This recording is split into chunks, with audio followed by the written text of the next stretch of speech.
Hello and welcome to Beyond Words, an annual celebration of the Writers Guild Award nominees for screenwriting, co-presented by the Writers Guild of America, the Writers Guild Foundation, in partnership with Variety and Final Draft. I'm Jenelle Riley, Deputy Awards and Features Editor at Variety, and before we meet the nominees for Original Screenplay, let's take a look at some of the clips from their nominated films.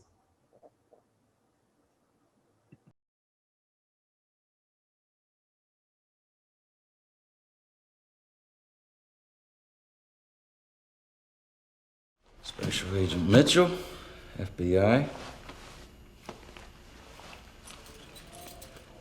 Almost as spiffy as yours.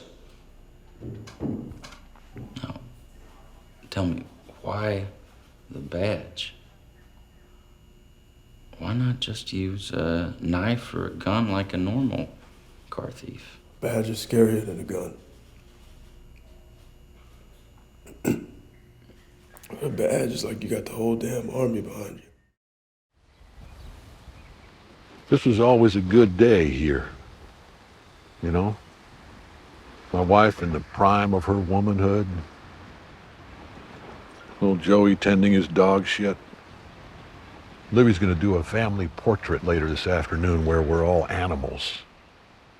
I'm a cuddly grizzly bear. I mean, it doesn't get any better than that.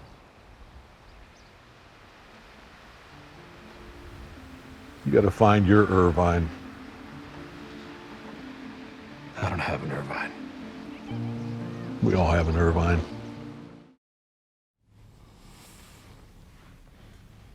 Regrettable. Yes, I mean, because what would you have me do? Ruin a young man's life every time we get an accusation like this? So you're happy to take the boy's word for it? I have to give him the benefit of the doubt.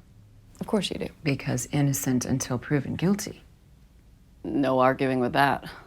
No. Thank you for your time.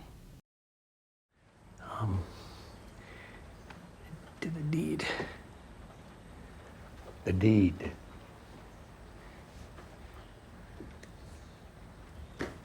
Surgery.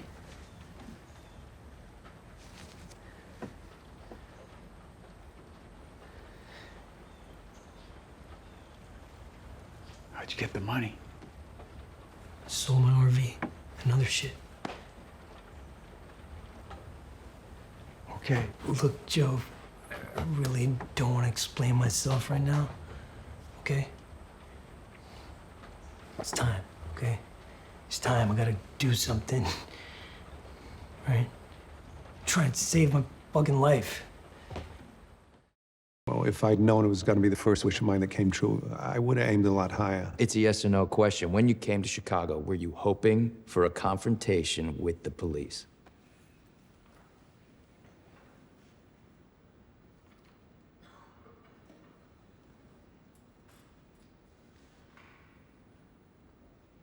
I'm concerned you have to think about it.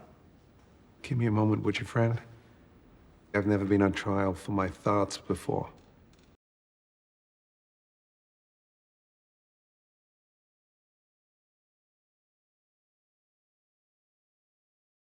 Sorry, I got wrapped up in that because no exaggeration, these are some of my favorite movies of the year. So please join me in welcoming today's guests. From Judas and the Black Messiah, we have Will Berson and Shaka King. From Sound of Metal, we have Darius Marder and Abraham Marder. From Palm Springs, please welcome Andy Siara. And from the Trial of the Chicago 7, we have Aaron Sorkin. Thank you all, not just for being here, but for giving us such great entertainment over the last few months. It's deeply, deeply appreciated in this time. Before we get into the films, I really like to start at the beginning with everyone and ask, what was the moment that you felt you could call yourself a writer? Whether it was the first thing you ever wrote, the first thing you got paid for, maybe you were like writing plays in middle school, whatever you consider that moment. And let's start with Darius. Well, I hope it's not the first thing I got paid for, because that's still waiting. But no, I think that I actually think it was seventh grade. I had a teacher that really completely sparked that in me. And, you know, Ruth Charney, she put me in a class, and I had come from a very small town grammar school, and I went into this middle school, and it just like, you know, kind of completely exploded in this concept of being a writer. And I got very stuck after middle school, but that was when I first knew that I was a writer, actually. And Abraham, did he drag you into this, or did you sort of independently start writing on your own? Or maybe you dragged him into it? To writing? Yeah. Oh, no, I definitely didn't drag him into it, but did you drag me into it? No, I think high school probably. I remember I was writing history papers, and I was no good at anything, so I was just writing like these long poetic intros to the history paper. The intro would never end. It would just be like a long poem, and luckily the teacher didn't care about history, so he said I was good at writing poetic intro. So that made me feel like I was a writer. Aaron, what about for you? Because unless I'm mistaken, I believe like the first thing you ever wrote professionally went to Broadway. Yeah, that's true. But there was a very specific moment when my identity became being a writer. For the first 21 years of my life, I thought what I wanted to be was an actor. And I went to school and studied acting. Actually, I got a degree in musical theater. Came to New York to start that life, but I won't go into the reasons why. I also, for the first time, started writing for pleasure, writing for something other than a chore to be gotten through for a school assignment, and I was writing dialogue. I was trying to write a play, and I had a sneaking suspicion that that's what I wanted to do. That I didn't. All those years, I wasn't learning how to be an actor. I was learning what a play was. And that I wanted to kind of imitate the sound of dialogue that I'd loved so much growing up. But I wasn't ready to just switch identities overnight. You know, I committed so much bandwidth to being an actor, I wasn't ready to call myself a writer. So I wrote a one-act play. In the middle of writing A Few Good Men, I stopped, wrote a one-act play because I wanted to submit something to a one-act play festival in New York. And the play got accepted, and I cast myself in it. It was me and Nathan Lane. And I just remember standing on stage one night, watching Nathan Lane tear through this speech in the play, thinking, Nathan Lane is really good. Wouldn't it be great if all the actors in my play were as good as he is? And I fired myself. And that's when. Wow. In fairness, you put yourself up against one of the greatest actors of all time.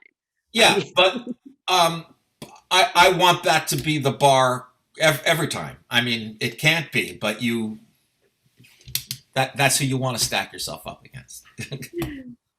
Will, what about for you? What was the first thing you wrote, or the moment that you knew you were hooked on writing? I think I did some stuff with my high school literary magazine, which I don't think was enough to say I knew I wanted to write. I actually, like Aaron, I wanted to be a painter all of my adolescence and even through college. And that's what I studied in college, but I didn't have a great experience with the art department. And I loved even the baby English classes I took. We were reading Jorge Luis Borges and Mary McCarthy and Raymond Carver. And I love that stuff. And I was taking theater classes and doing improv in theater. And I grew up in New York, and I was able to, summers home from school, I took filmmaking classes at the New School and screenwriting classes. And I just sort of crisscrossed and kind of, realized I was happier expressing myself with the word than with images and with paint, which I still love, obviously. But yeah, I don't think it was a moment. It was a very gradual process for me. Mm-hmm. That's sort of how it happened for me. But you'll say it now. You'll say that you're a writer. I will say it now. I will reluctantly say it now. You force me to. Shaka, what about for you? It was high school. I was a pretty poor student from like 5th to 10th grade. In 10th grade, I started taking a short story writing course taught by a guy named Mr. Rarick.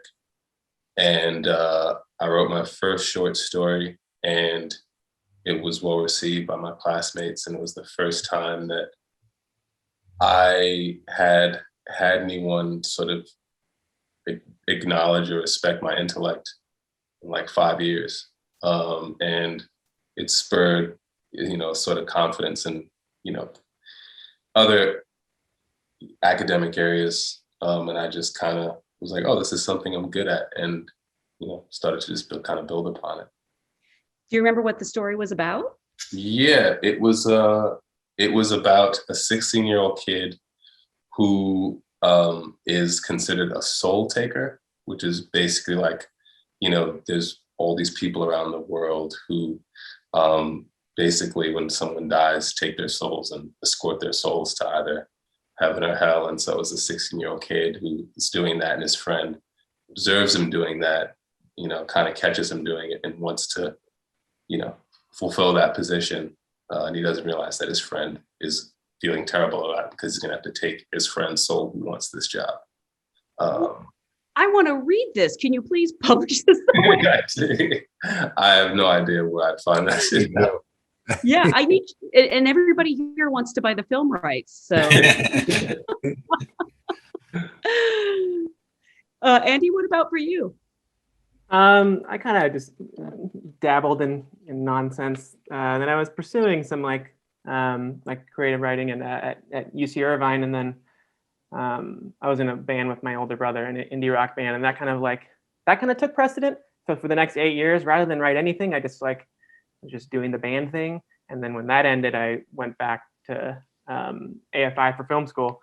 But I think what made me want to go back.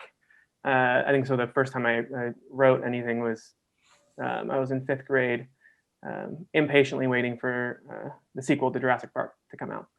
I don't know if it'd been called The Lost World yet, but I wanted to write about dinosaurs, so I wrote a short story called Stuck in the Past, and the hit sequel Stuck in the Past 2.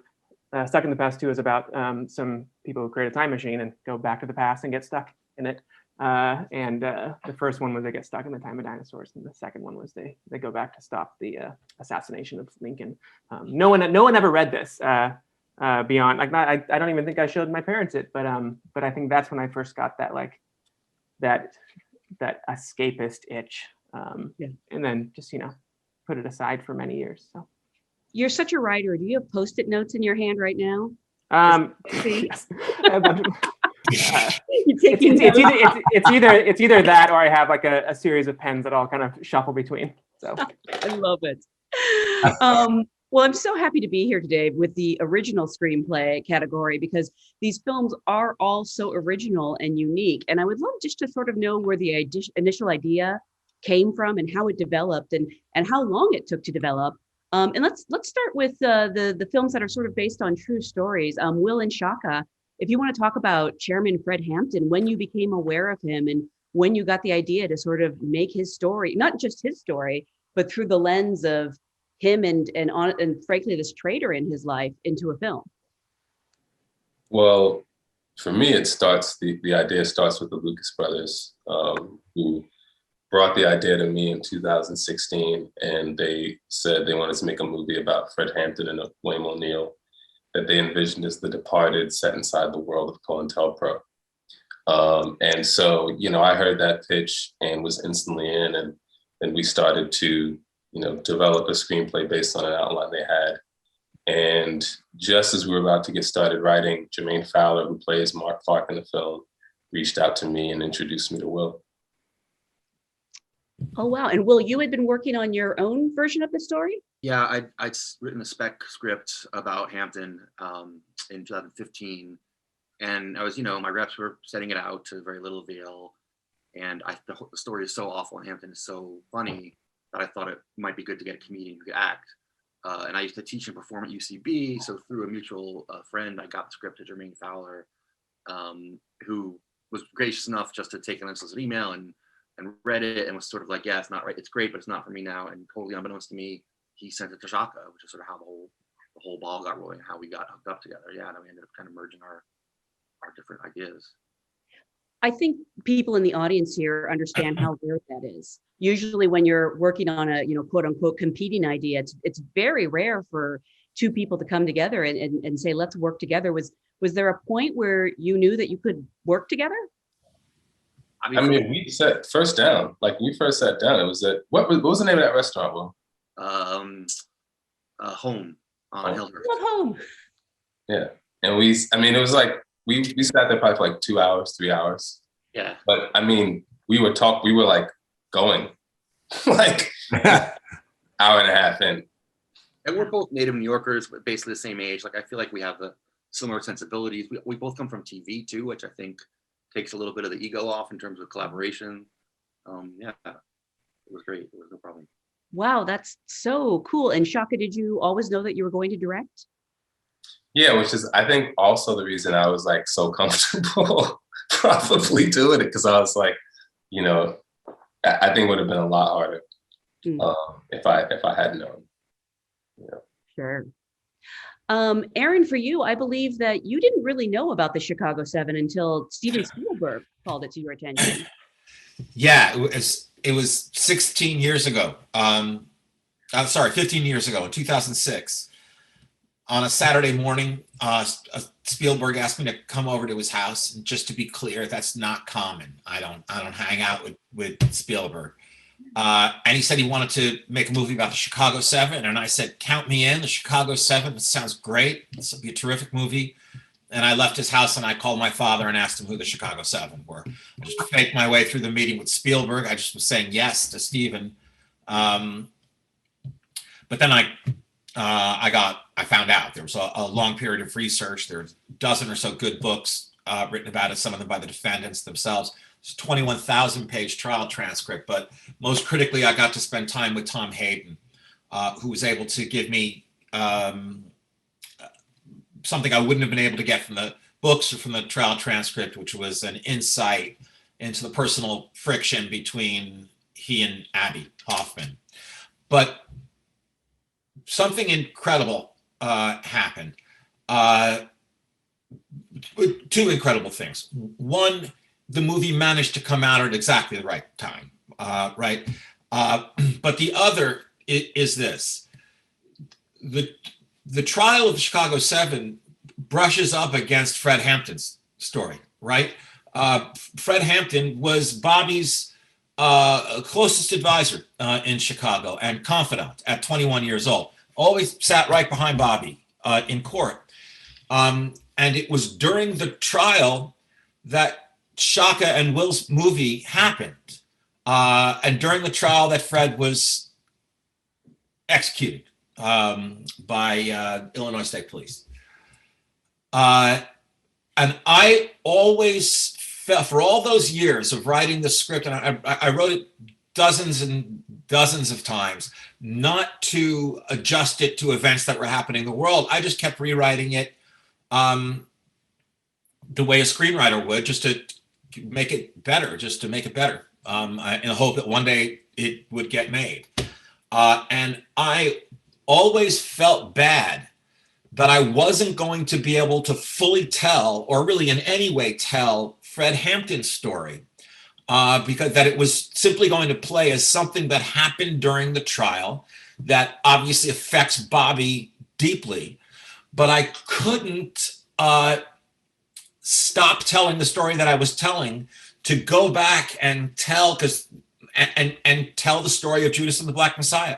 It's an entire story that you'd have to go tell. And I can't tell you how happy I was when I found out, I don't know, a year and a half ago or something, that Judas and the Black Messiah was happening, that it was being made. And again, at the perfect time.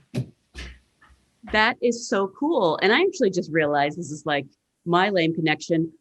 Both your Fred Hamptons, Daniel Kaluuya and Kelvin Harrison Jr. were Variety's 10 Actors to Watch back to back. So, and I would absolutely keep an eye on both of them. Oh my God. Yeah. I don't think either of them have anything more to prove.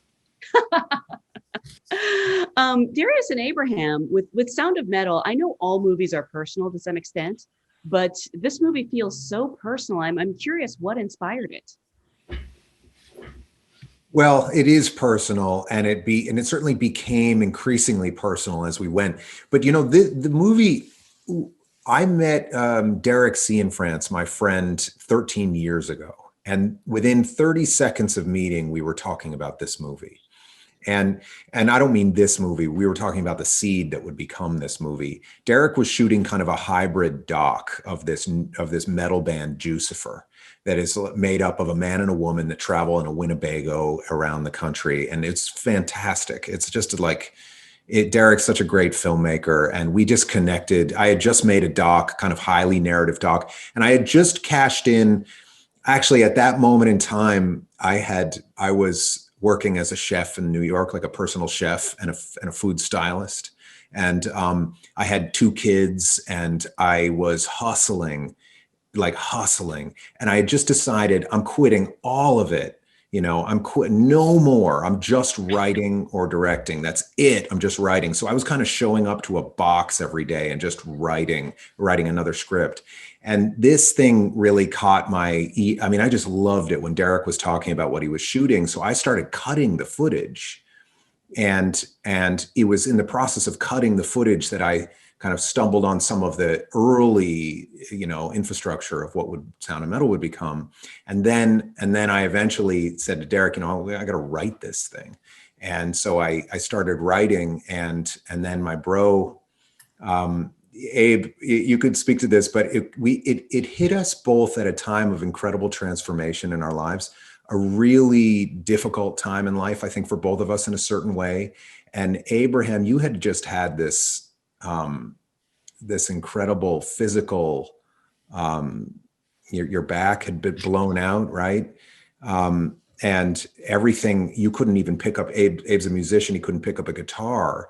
And so I had asked, and you can pick this story up, Abe, but I had asked Abe to come to the country with me and get away for a week and just like make food together, play music.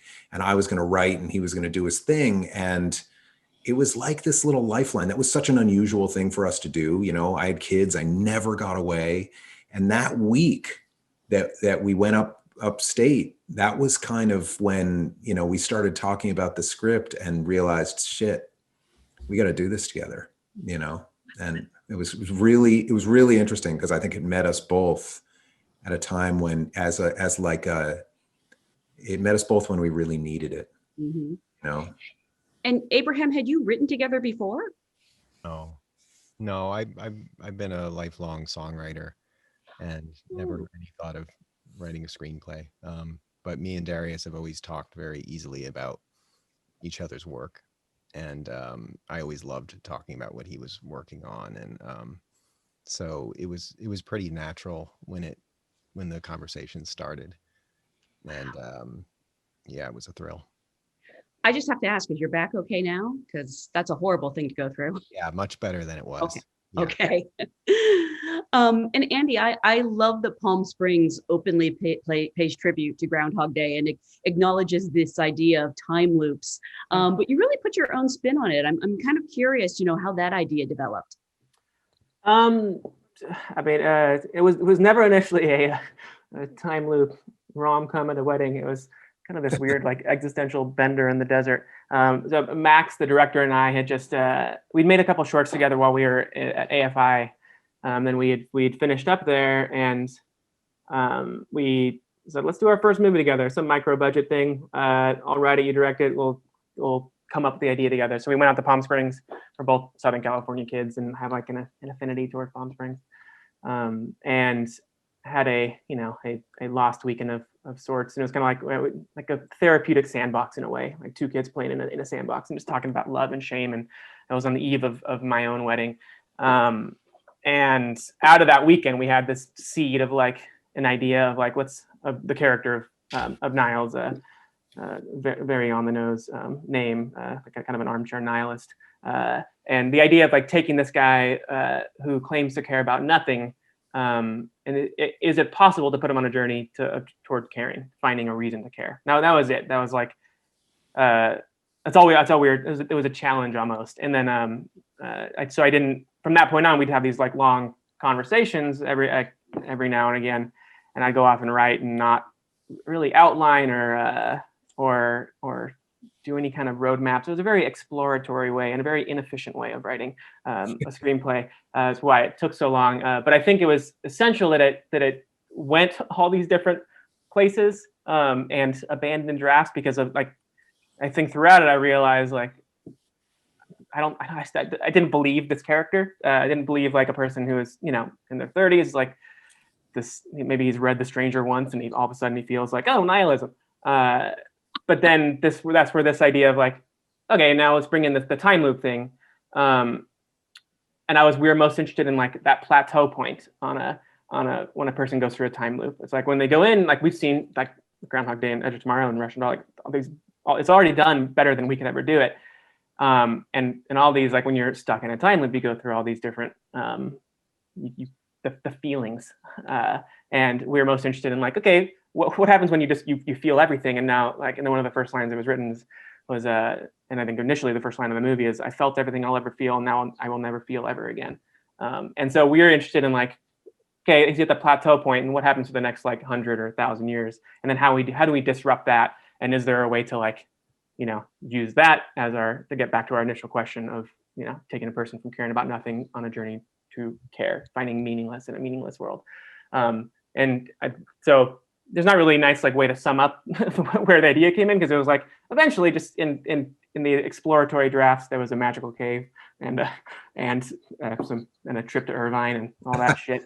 And I think that the biggest why I think it was important that it was such an unstructured way of tackling this thing for those 3 years of me writing it and just going back and forth with Max is that no one gave a shit about us. And so we, if we're pulling from references from The Great Beauty to Dumb and Dumber to Saving Private Ryan, no one said, no, you can't do that, because no one cared about us. It was just us two back passing this, you know, I was writing it to entertain him. And then also at the same time, the election happened and that changed our way of looking at the world.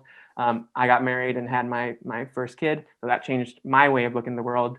And all of a sudden, like all of that was injected into the movie. And then it got to Andy Samberg eventually, and we just made it. So, got very lucky. I was just talking about how all these films are very fresh and original, and it sounds. I'm curious how everyone kept it that way. Andy, in your case, it sounds like you didn't have anyone looking over your shoulder, which, you know, really freed you up. But can you talk about like the choice to acknowledge Groundhog Day? Did you ever have conversations like, because there's several times in movies when I'm like, why don't they acknowledge that this is, you know, there's reference to another movie, and I know why they can't do it, but I thought it was really creative that you did.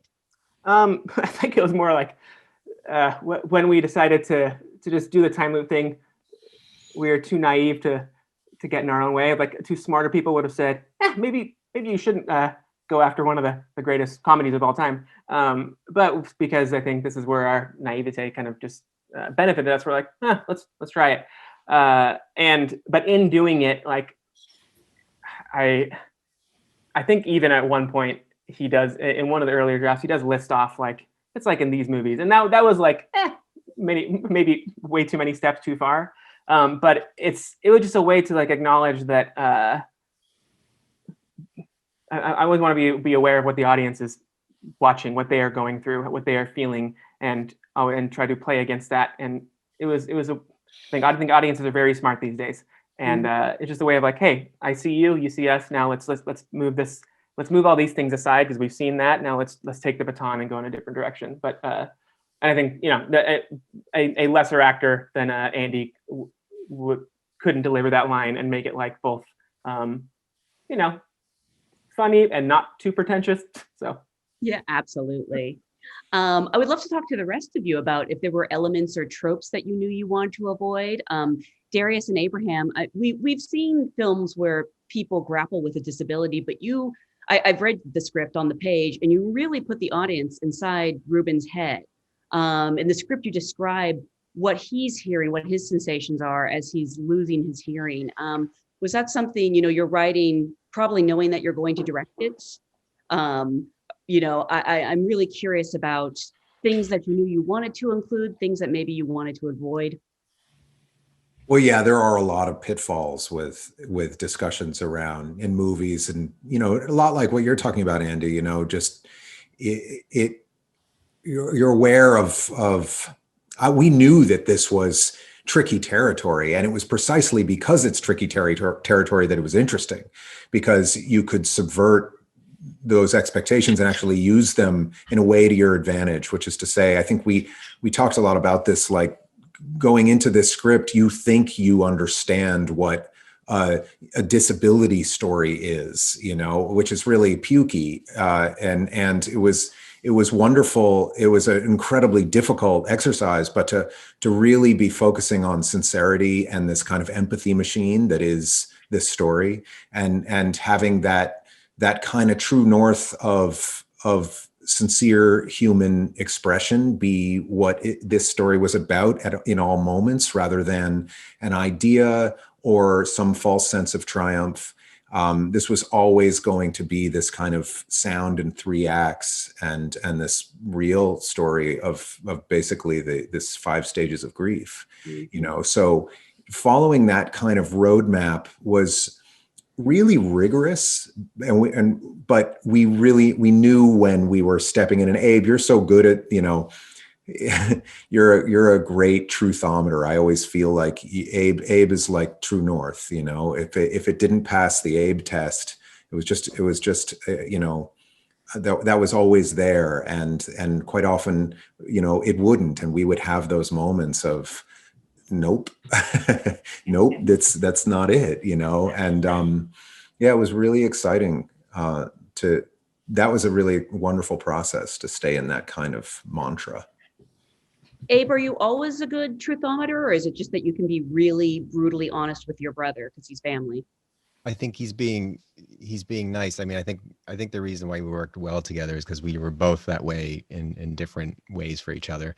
Darius is like incredibly focused storyteller, and he's just a natural born storyteller. He's been telling me stories since I was 5, and I'm a little bit more, I sit in the scenes, and the dialogue and the kind of poetry of the scene is really interesting to me. So I could work on a scene for like 3 months, and then he could come to me and be say, oh, I cut that scene 2 months ago. like a good older brother. So. Yeah. So, but I think that's really why we work so well together. Darius sees the big picture, unlike anyone I know. He's so gifted, and I like to just live in the moment in a different way. So, yeah, it was good. I'm so weirded out by seeing siblings get along. Sorry, but it's not my family dynamic. So we also hate each other. Don't worry. For the true stories, Aaron and Shaka and Will, when you're writing a film based on true events, how obligated are you to the absolute truth, and how much artistic liberty are you comfortable with taking? I mean, is it more about capturing the essence of the truth?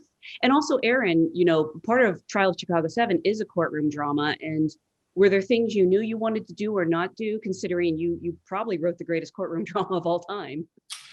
Oh, well, that's nice of you to say. There were the actual trial lasted 5.5 months. So there was going to be a lot that I'd have to leave out. The actual trial was crazier than what's in the movie. There was more circus than was in the movie. Arlo Guthrie tried to sing all of Alice's Restaurant on the witness stand. Allen Ginsberg tried to recite all of Howl on the witness stand. It was just kind of relentless. So I had to stick with the trajectory, the story that I was telling. But the other thing that was tricky in the trial was this.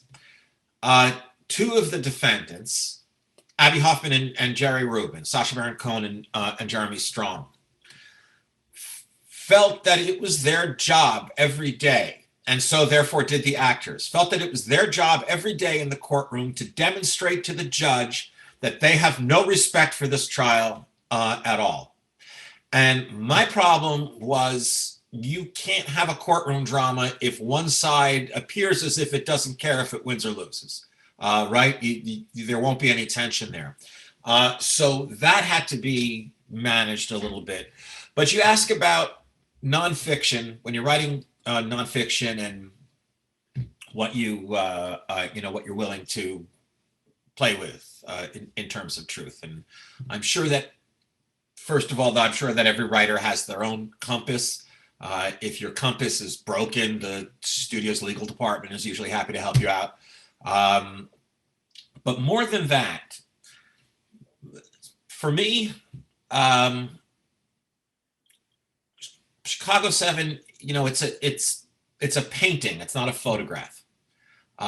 It's not a piece of journalism. It's something else. It's art, which does not give you the permission to pervert history. But what you are required to do, because it's required to be subjective, right?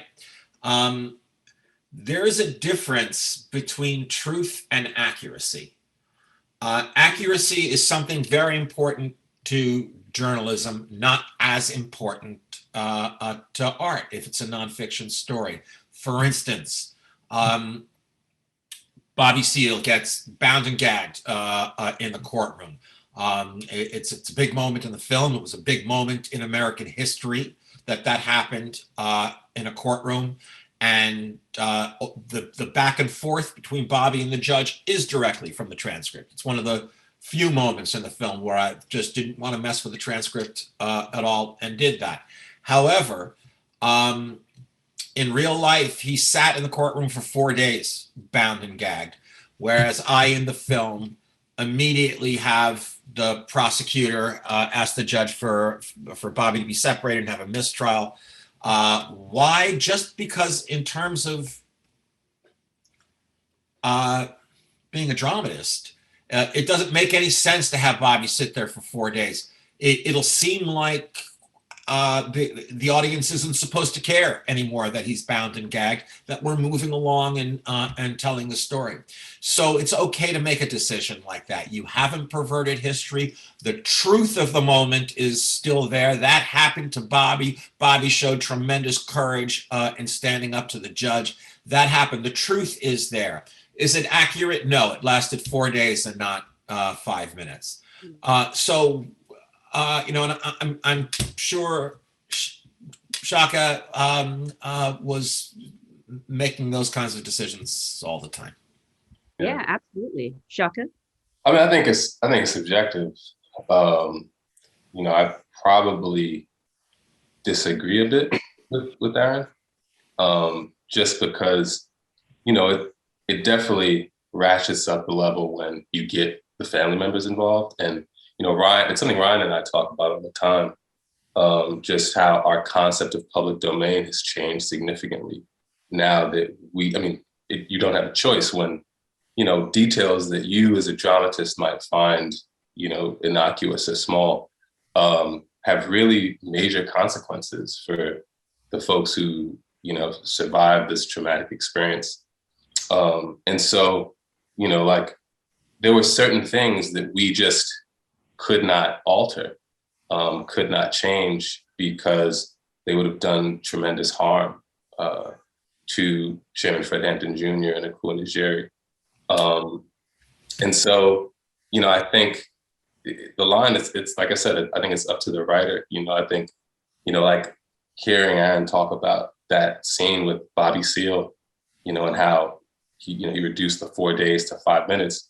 Like, that's something I probably wouldn't have felt comfortable doing, just because, it's the difference between torture and, a moment that's really fucked up, and so, I think it just depends, Well, Shaka, I hear you, and I certainly wouldn't disrespect the wishes of a surviving family member of a murder like that. I do think, this is back to truth and accuracy. I do think that the fact that he was tortured is dramatized in the film. with the sharp cuts that we do, the very tight shots of the shackles going on and the rag going in. I think the truth of that moment is there. For what it's worth, so does Bobby. No, I understand. I guess I'm saying, like, it's the difference between,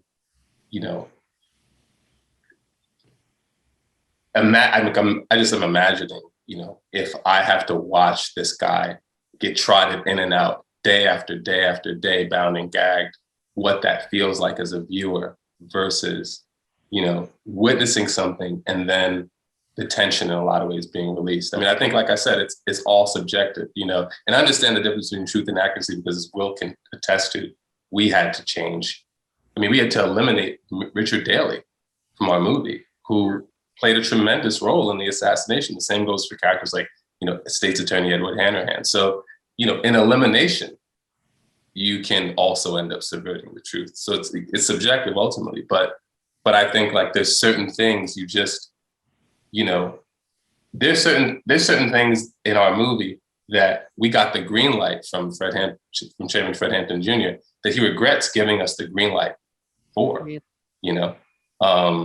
so it's something that, even though Will and I can sit here and say, like, we're comfortable with the decisions we made, they weren't comfortable decisions, It's interesting too, because Judas and the Black Messiah, you're specifically telling a story in a certain period of time. I actually really prefer this when movies based on true stories don't try to tell someone from cradle to grave, So you chose this period of time, his relationship with William O'Neill and, the tragic, horrible results of that. Was that always the intention, that you want to focus on this relationship in this period of time? I mean, it was baked into the pitch, and so that was always the intention. But we had to change. I mean, this is a great example of, a major shift that we had to make, once we got the family involved. Because every draft that we wrote up until we met Chairman Fred Hampton Jr., we had William O'Neill. Essentially, he was Fred Hampton's bodyguard, which was what was printed in all the history books that we read. And we had a much more traditional Judas narrative where they were friends. They were a lot closer. And O'Neill was struggling with this decision that he made for a lot longer, as opposed to coming to discover, oh, this is a person who's actually apolitical and was never friends with Fred Hampton. And so we had to alter our approach, and that took a lot of work and was really difficult. And sometimes in some ways we pulled it off, and in some ways it's a hindrance to the drama and the narrative itself. But, it would have been a lot more fucked up to pervert the history and have people come away from this movie thinking, oh, Fred Hampton and William O'Neill were friends. Oh, William O'Neill was his bodyguard. It would make, in some ways, Fred Hampton look culpable in his own death. Why did you allow this person to get so close to you? Yeah. And so that was just like something that, it didn't take much convincing to change, because there was no way Fred Hampton Jr. was going to let us do it. Like he was, what did you say, Darius? How did you describe your brother? The truth? True North. Your truthometer or something? Your brother? Oh, truthometer, yeah. It's the truth, yeah. We had the ultimate truthometer, in Chairman Fred Hampton Jr. being on set every day. Aaron, your film kind of has 7 protagonists, so I'm, and everybody has their own sort of version of how things went down. So, how much did you involve people who, actually lived this, and how much did you kind of have to, listen to your instinct as a writer? Well, more than 7 protagonists, right? With when you add in the lawyers, Consular Wineglass, we had Bobby, Fred. And your question is, how did? I mean, when you're talking to real people about what happened, people might have conflicting ideas about. Yeah, sure. And I think that if you line 10 writers up and ask them to each write a movie about the trial of the Chicago 7, you would get 10 different movies, all of them perfectly valid. Tom Hayden was alive when I started working on this. He passed away in 2016. and I became most interested in what I was hearing from Hayden. Abbie Hoffman killed himself in 1989. And what I was hearing from Hayden was what at first sounded like a certain amount of pettiness to me, just resentment that, what felt like resentment that Abbie Hoffman got more of the limelight during that, gets more of the credit than he got. But then I saw it was something running deeper that what I really started to see were these two brothers on the same side, want the same thing, can't hate each other's guts, and they each think that the other is doing harm to the movement. So the film just started to organize itself into three stories that I was going to tell at once: the courtroom drama, the evolution of the riot, how did what was supposed to be a peaceful protest devolve into such a violent clash with the police and the National Guard. But the third was the more personal story between Abbie and Tom, and that's what I started chasing. And it's so great that you cast Sacha Baron Cohen and Eddie Redmayne, because I still think of them as cohorts in Les Miserables. So it took a minute to adjust my thinking that they weren't right. Sacha was cast years ago by Spielberg. And when he heard that the film was happening, he got in touch with me and said, "Hey, listen, I haven't given up the part. You're not to be considering any other actors. It's mine." So that was that. And everyone else, everyone was going to get paid scale. Everyone knew what the conditions were to do this, and it was just kind of raise your hand and take a step forward if you want to be in the film. Speaking of casting, all of your movies have amazing casts. They're all fantastic. Darius, I know that Ruben originally was going to be played by a different actor and went through several incarnations. When you end up with Riz Ahmed, who is just simply amazing, did you adjust the script at all for him? No, not much. No. I don't, it's not so much about adjusting the script as adjusting maybe the process, because I find, that wonderful experience of meeting an actor. I mean, Riz is just, he's kind of a special dude. I mean, he's the moment I first met Riz, I saw this kind of savant, this really intense, hungry for kind of a certain level of control. He wants to dissect things. He wants to, we call each other gobblers. He wants to like gobble, and it became clear to me in that moment that there was an exciting process because for both of us actually, because this could be, that's really why he's Ruben. The main character in the story, his name is Ruben, and Ruben's a control freak. Ruben's trying to keep himself this side of the abyss, and so he's got his body looks a certain way. The smoothies, the driving the airstream, the regiment, the everything. He's all about keeping things in order. And so what was exciting with Riz was to set up a construct where he was going to be out of control. Right. So every actor needs something different. And I did talk with other actors. I mean, I was casting for 5 or 6 years. So I had spoken with many, many actors, and I didn't necessarily get inspired about process in the same way with every actor. Riz inspired me to no end because he had that like crazy talent. And yet I don't think he had ever relinquished control like this. So there was something, for me, my favorite performances of all time are those ones where you see this spark of impulse and this relinquishing of the machinery, and it just was like palpably exciting to go on that journey, just for both of us. Andy, for you, when you cast somebody like Andy Samberg, I imagine you're probably going to get a lot of improvising or suggestions. So I guess not asking so much if you tailored the script for him, or maybe you did. Did you make changes when he was cast? I mean, so it when Max and I took it out, and it went to Andy to see if he wanted to star and produce it, and he fell in love with it and fell in love with the character and brought us in, and then we just worked on it for like about 3 more months with him, and by that point, like, you know, new scenes were added, but now knowing I'm writing it for him, certain, you know, we tweak lines here and there, and then same thing, like around that time, we knew that Kristen Milioti was like the one that we were like, you know, even though we didn't cast for another year, is like, she's probably going to be the one. So I was always, at that point, any rewrite I was doing, I was kind of writing it for her. And, you know, as for improv, and like, we had a 21-day shoot and had a lot to do in those 21 days. And it was not, and luckily, like, you know, we got a bunch of pros there with Andy and Kristen and JK. And so it was like, you know, we got 3 or 4 chances to get it. And then by the 4th one, they're like, let's just try it differently. And I was there every day, and like me, Max, and Andy have a nice like rapport. So, you know, there was flexibility always. Like I'm a big believer that this best idea wins, and the thing is going to be shaped until the very, very end. So, we have a question from the audience. Forgive me in advance if I mispronounce anyone's name. I believe it's Deborah.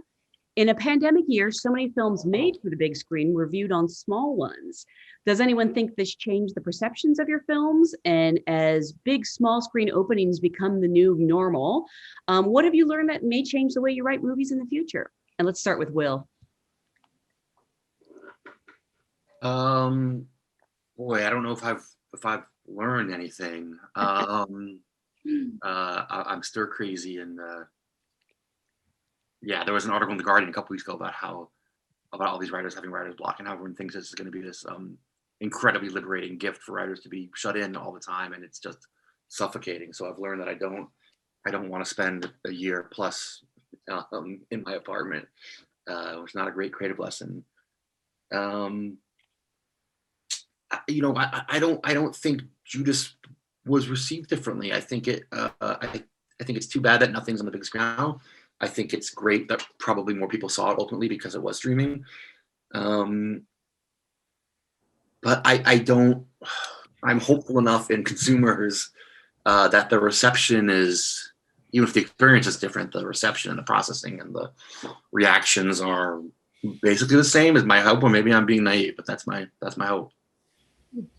Shaka, what about for you? I feel pretty similarly to Will. You know, I think it got more eyes on it, which was a great thing. You know, I don't see how it would affect me writing how I write in the future at all.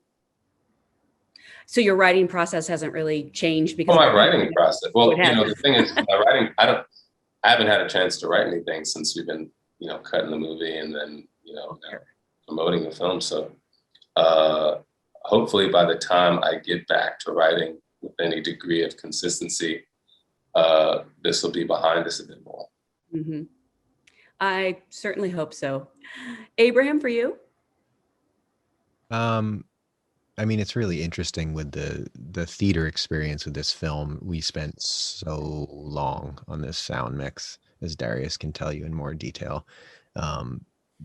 And obviously it's all about going to the theater and what was that experience going to be like. And I think we were very excited about that. We I think so too. I think maybe we dreamed about that for about 10 plus years. So it was pretty heartbreaking for this movie not to go to a theater. Yeah. But given the subject matter in the film and the way I feel like people have responded to it during this pandemic, and viewing it at home, and probably a lot of people on headphones, it being such an intimate and specific story, to this time, strangely, I think has been kind of amazing. Darius, anything else? Don't pass the baton. No, I think that's true. I mean, it's a loss and it's a gain. You know, just like you're saying, Shaka, and you guys. I mean, it's people are. I think for all of us, you know, eyes on the movie is everything. You know, are they eyes that are also like, you know, doing this while they're watching? I don't fucking know. And I certainly, we kind of know they are, you know, and that's the thing, you know, you lose, you know, that you can't replicate the theatrical experience at home, because I like to trap people. You know, like I want to trap people. I don't want them to be able to escape. And we have a lot of escape hatches built in these days. So yeah, I would probably just freak out if I saw the way people were watching the movie, but such is life. I mean, you got these little text notifications coming over the screen while people are watching, and and the moment we start writing for phones, we're all in trouble. Can you imagine? I don't even know what that would be like, but man, I won't be doing it. I will say though, I think that having to watch a movie at home, it is a good litmus test for how much the movie is engaging you. Totally. And I too am always on I know that a movie's starting to lose me when I just get on my phone, and I didn't do that with your movie. So. Yes! Great. You just made my week, Shaka. Andy, what about for you? Because I'm sure it's been pointed out that Palm Springs was sort of the perfect pandemic movie, since we all sort of felt we were trapped in this loop. Yeah, it's weird. And just to, I watched all of your movies, everyone else's movies here, and I was never pulled away onto my phone, and I have very short attention span, and I thought all of yours, I would kill to see it in the theater. I will go see them in a theater if they are released in a theater at some point, which I'm sure they will be. But you had my attention the entire time. As for our movie, I was lucky enough to see it at Sundance multiple times in a theater, and it was such a different experience watching a comedy in a packed theater than it is sitting on your couch at home. But it is what it is. I'm very grateful that we had a very a forward-thinking partnership with Neon and Hulu, that they were able to pivot quickly and figure out a way to release this. And I never in a million years did I think this movie was going to be released in the middle of the summer without any real competition. In a time when we were supposed to be up against Wonder Woman and countless others. It was, we were one of 3 movies that came out that weekend, and everyone watched every single one of those movies that weekend. Yep. And that was, we couldn't have had that any other year. So, yeah, it is what it is. Yeah. Aaron, what about for you? Because I think there was a time earlier in this year when we thought by the time your movie came out, we would be out of this pandemic and be able to see it in the theater. Yeah, it was sometime last spring at the end of a marketing close. Paramount was supposed to be releasing it. I remember being on a marketing Zoom, and Jim Giannopoulos was on, the chairman, which is unusual for a marketing meeting. And just at the end of it, he said they had just gotten back some disturbing market research suggesting who was going to be the first person back to come back to movie theaters, and it was people who thought that that COVID was a hoax. So none of us had much confidence that the Idaho militia was going to be showing up to see the trial of the Chicago 7. And Giannopoulos said, should we just dip a toe in the streamers? And I'm very grateful to have Netflix come along. It's like having a lifeboat come along that has luxury cabins and a buffet. But for me, it's not the big screen and the sound system, or even the distractions that you have at home. Neither Chicago 7 nor most of the movies that the Writers Guild is recognizing in the 2 categories have never played to an audience. They have played to many people individually in different places at different times, which is much different from the shared experience of an audience. There's no substitute for that. Being with a group of strangers, house lights come down, people laughing at the same thing, being silent at the same thing, gasping at the same thing, crying at the same thing, having the end of the film resonate with them at the same time, walking out, talking about it. And I'm optimistic, and I'm often accused of being too optimistic, but yeah, we discovered that it's very convenient to watch a movie at home, and we can pretty much watch any movie we want at home. But I think that, like I said, that nothing, I mean, in 2,500 years, nothing has beaten the audience experience. I think that we want to be part of an audience. I do. And I think that once it's safe, we'll go back. Well, if it makes you feel any better, I did jump off my couch and clap at the end of the movie. Makes me feel a lot better. In my living room, yes. Makes me feel a lot better. I want to thank you all so much for being here today. I want to remind everyone watching, if you want to tune in for the Adapted Screenplay panel in about 15 minutes, you'll have to log out and then log in with the link again. Really, thank you so much for these beautiful movies. Thank you so much for keeping us entertained and informed. And just thank you so much for your time today. Thanks a lot, Jenelle. Thanks, everybody. Thank Nice you. to meet everyone. Good seeing you guys.